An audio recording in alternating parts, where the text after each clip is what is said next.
We now turn our focus next to a story that's stirring outrage and raising questions, serious questions about the integrity of Nigeria's legislative process. Allegations have surfaced suggesting that proceedings in the National Assembly, yes, the very heart of our nation's democracy, may be influenced by financial incentives. In plain terms, monetization. This follows allegations by a member of the House of Representatives that lawmakers pay between 1 million and 3 million naira before being allowed to present motions, bills, or petitions during plenary. The lawmaker Ibrahim Usman Auyo, who represents Hadejia, Auyo, and Kafin Hausa Federal Constituency, Jigawa State, claimed in a video that went viral on Thursday in which he spoke in Hausa.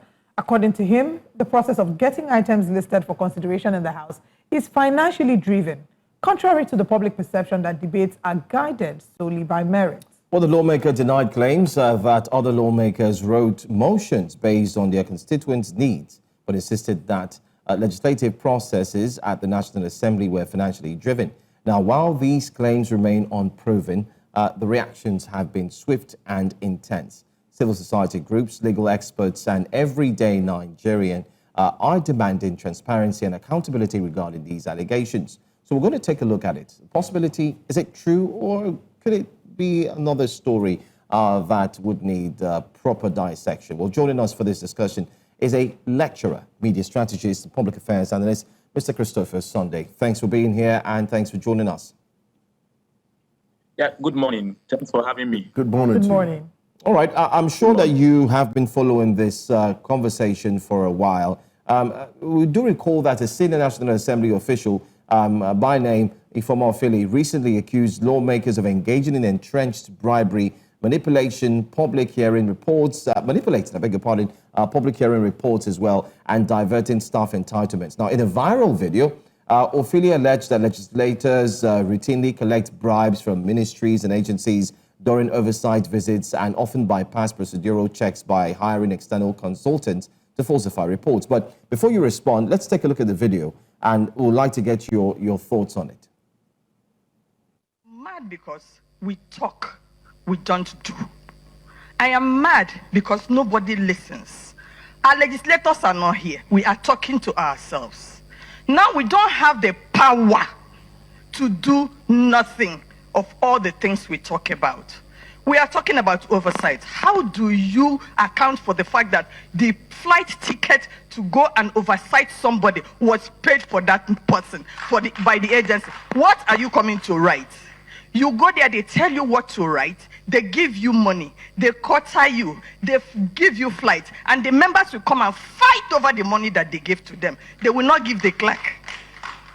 They will not give the committee assistants that they take with. But it's not even the fact that they didn't give the clerk. Now you are compelled to write a report of what you did not see, what did not happen, and you lie. Me as a Catholic, I will just go for confession first. Then secondly, financing a public hearing. We did a public hearing last year. And then the committee called me to tell me that... Shocking, right? Anyway, before you respond to the questions we do have, Mr. Christopher Sunday, please bear with us. Let's quickly go for an ad break. When we come back, we'd like to get your thoughts.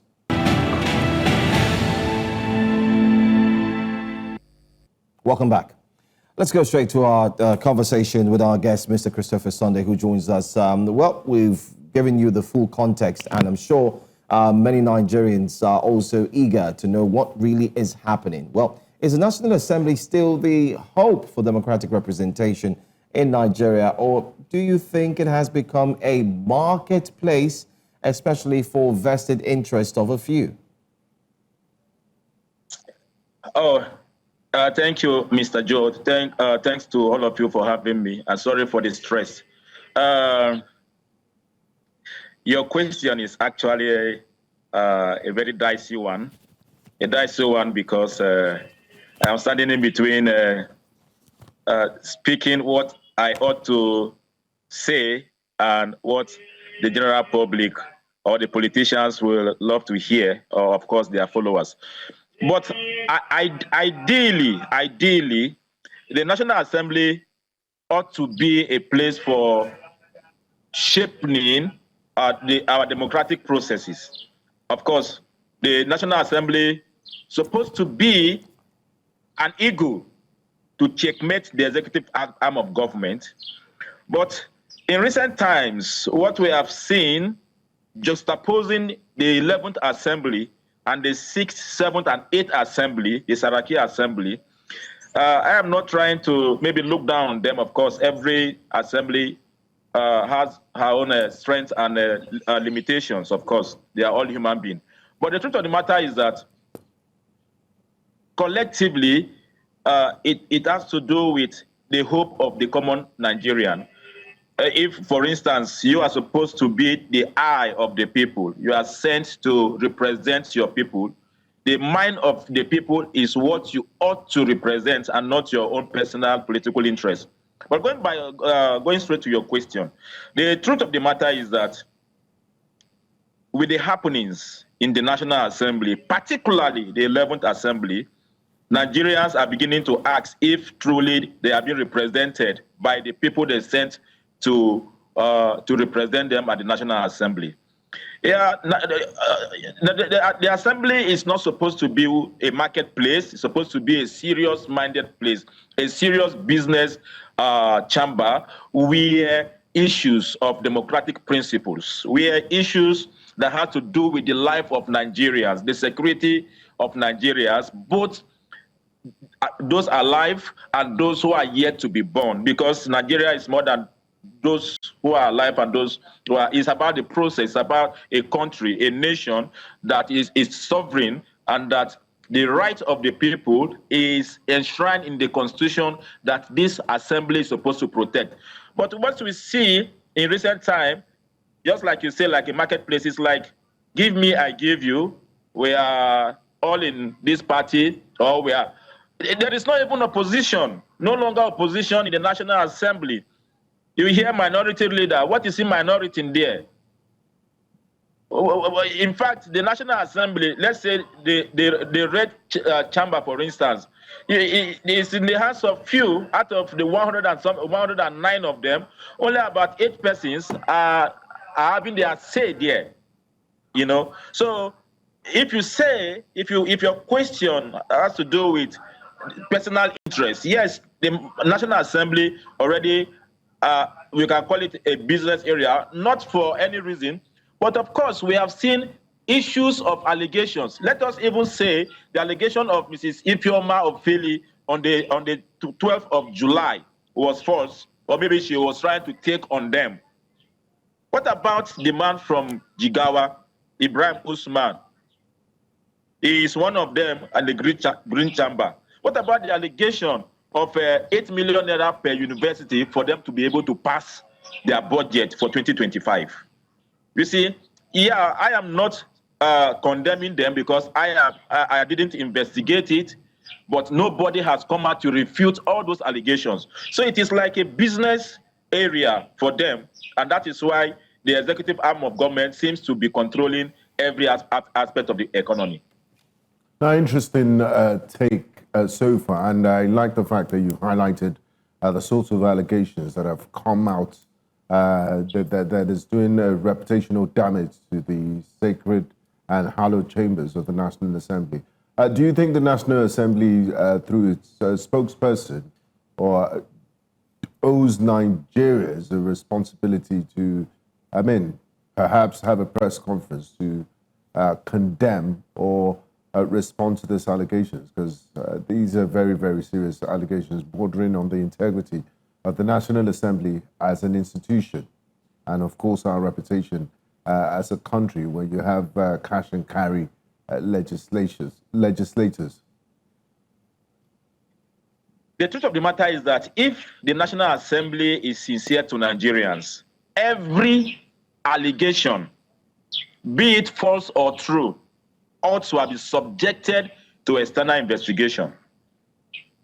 I expect that the issue of 8 million naira per university that was alleged, I expect that by now, and not setting a panel. See, what the National Assembly is doing is just laughable, in the sense that you were accused of doing something wrong. Instead of you to set an external investigation panel to look into this issue and come out with a result, allow this panel to give Nigerians their findings from the result, what they do is to set up a committee within themselves. It is ironically laughable, because I can't see anybody in the National Assembly, if these allegations were true, I can't see anybody in the National Assembly by every standard of integrity standing to tell Nigerians the truth, because it is involved their own colleague or colleagues, as the case may be. So, press conference or no press conference, setting up committee within the National Assembly is like asking somebody to be the judge of his own case. What do you expect? So if I steal something and you ask me, Christopher, come and tell us the truth about, or come and be the judge of this case, you think I will condemn myself? Even when you caught me red-handed. So yes, it is also good for them to come out clearly to explain to Nigerians. It is the word of the National Assembly or her member against the person who alleged. But it is also for justice and posterity, for integrity and for trust, for the National Assemblies to subject herself to investigative panel, external investigative panel, so that Nigeria will have everything to trust them that, yes, these people are representing us sincerely. We are all from federal constituencies. We are all from senatorial districts. Check, reflect. Is your own representative, your senator, are they doing what we sent them to do? Even when there are issues at the National Assembly that needs deliberation, do they even go back to their constituency for them to sit to discuss? If I have issues to discuss with my House of Rep member, does he even pick calls? And when you write something against them, or not even against them, you try to be benevolent with your with respect, to tell them to make it mild so that they can respond to you. You see, recently I wrote to them, I said, Kogi State, the Basa Federal constituency where I came from, it's not an IDP camp. So you don't bring 25 bags of rice for a whole community and you want them to share four cups and then two cubes of Maggi, and then you go on social media, you say that you are giving palliative. What do you mean by that, palliative? So the truth of the matter is that governance has been trivialized, not just by the 11th Assembly, but the decay of it. We started perceiving it from the 10th Assembly, where you see the executive and the legislative arm of government always frolicking on the bed. All right. I mean, you raised a key point, talking about how the Assembly cannot be the one to investigate itself. And if we look at, one of the principles of natural justice, one of them would be that a party cannot be a judge in its own cause. But that is oftentimes, the practice that we see. If we go back to, for example, the case of Senator Natasha Akpoti-Uduaghan and the Senate, and, why the Senate had to be the one investigating claims was another issue that came up. But they would argue that that's why they have the Senate Ethics and Privileges Committee. So if you're saying that the National Assembly should not be the one to investigate these claims within itself, that first they should debunk, but then they shouldn't be the one to investigate these claims, and they should subject themselves to external investigation. What framework would need to be put in place for this to play out? And how do you see the possibility of this even happening? You see, I am a philosopher, and by the virtue of my discipline, I think I can say I have little knowledge of law, even though I only studied law, just introduction to law those days growing up in the Polytechnic before going to the university. We were taught that where a bylaw or any other law contradicts the Constitution of the Federal Republic of Nigeria, that bylaw automatically becomes repugnant to justice. So what do you call rules? Is the National Assembly rules more than the Constitution of the Federal Republic? Is the Constitution not the supreme again? See, let me tell you something. We must be careful not to allow these people to set Nigeria in a political finance, because the way it is going, it is becoming clear that they don't even give a damn. For them, they have the security, they have the money, and they have the power to do whatever they want to do. I actually don't want to mention the case of Senator Natasha Odwanga, because I am from Kogi State, from Kogi East. On 2-3 occasions now, I have, as a panelist in 1 or 2 programs in Lokoja, I have actually brought this case and I said, yes, I am not saying Natasha has done well. She has done, she did well, or she handled that case, her case with the Senate or the Senate president well. But why? Okay, their own rule, even their own rule. Don't forget the case of what is the man from Borno State, Ndume, Ali Ndume. Ali Ndume, he was suspended, but he stood his ground and he was recalled. There is another senator again that was suspended. He was recalled. Their rules says that 14 days, you'll be suspended for 14 days. So if they are saying that they have rules to follow, tell me, why are they breaking it?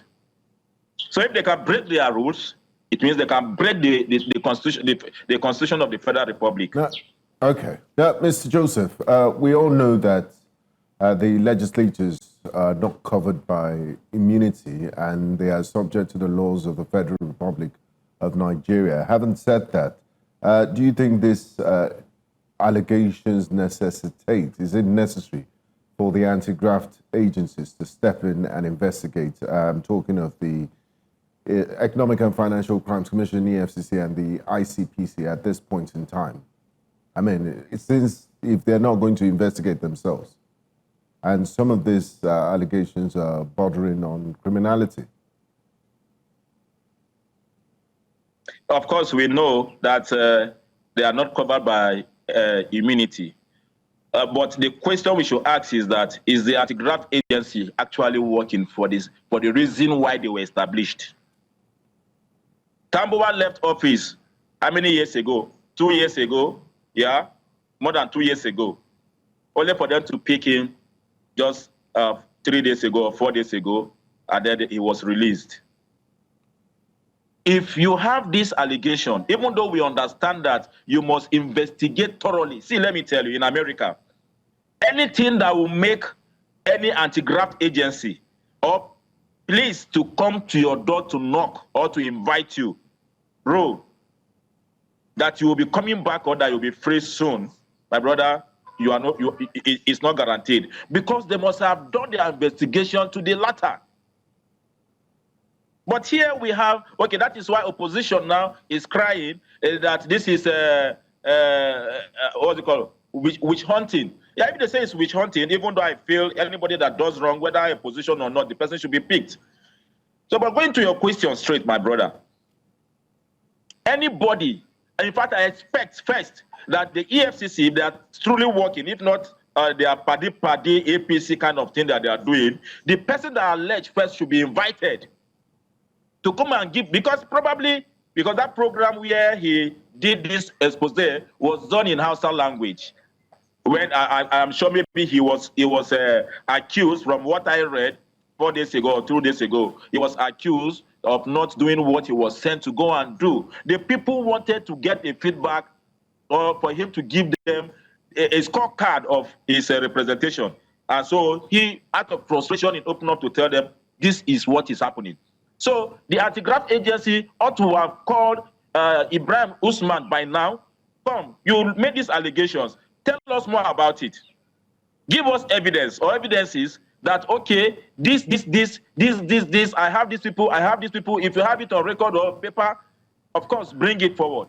Then bring these other persons. Now, it is not necessarily, we are not saying that he said the truth, but the truth of the matter is this, sir, that Nigerians need to trust their representatives. So if the anti-graft agency, ICPC, EFCC had invited him to come over to explain, probably by now, all those who are involved, if truly such thing happened, they will sit up, and then others will also sit up for this not to happen. Because, see, there are young people at the National Assembly. So if the elderly ones hand over this kind of character, this kind of attitude to them, it means those of us that may be at the National Assembly tomorrow will just come and see decay, and then will think that it is a normal process.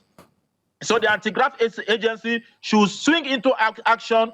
Call Mrs. Ifeoma of Philly, call Ibrahim Yunusa, call the people that allege about the 800 million per university bribe in January 16 or 12. Call them and ask them if there is any member of the National Assembly that is going against the anti-graft law of the Federal Republic, let the person cool off in the cell. This is unbecoming of a nation that supposedly is supposed to be the giant of Africa. Every day, every time, we are seeing aberration, and people are just making it look like it is the norm. Now but you see, so even the youth now go on social media. Mr. Sunday, people are no longer saying things the way they ought to be. People are only saying Mr. things. Sunday, I understand that your grievance towards the anti-graft agency is not just dependent on the fact that you want them to go and do what they have to do, which is they should have met with Mrs. Ofili since she made that allegation or those allegations, and then find out where and how it happened, of course, take action. But do you somewhat or somehow feel that the anti-graft agency, in which you are equally calling on, seem not to have done that yet? And many have said it's much more like it's a selective justice or selective approach towards curbing corruption. Do you now think that it's agreeable that the anti-graft agency is not going out fully to ensure that they stop this corruption, but rather they are selective in their choices?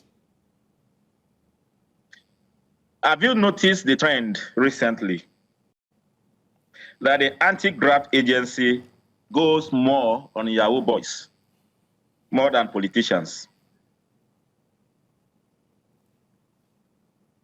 Mrs. Ifeoma made this allegation a month, 4 days today. She made the allegation July 12th. Today is 18th, right? I think today is 18th. Of August. No. Today is 16th, right? Yes. Yes. A month, 4 days. 15 it is. 15. Now, 3 days. If she has been invited by the EFCC, by now we would have known, we would have heard. And the EFCC that I know, if they, of course, I don't even know their social media handler now. It seems the person is a comic reliever, the social media handler of the EFCC, because the kind of things he posts these days is like he's just playing with the mentality of Nigerians. So I expect if they are invited already, by now you would have dropped, giving Nigeria notice, trying to make it look like, okay, we are working.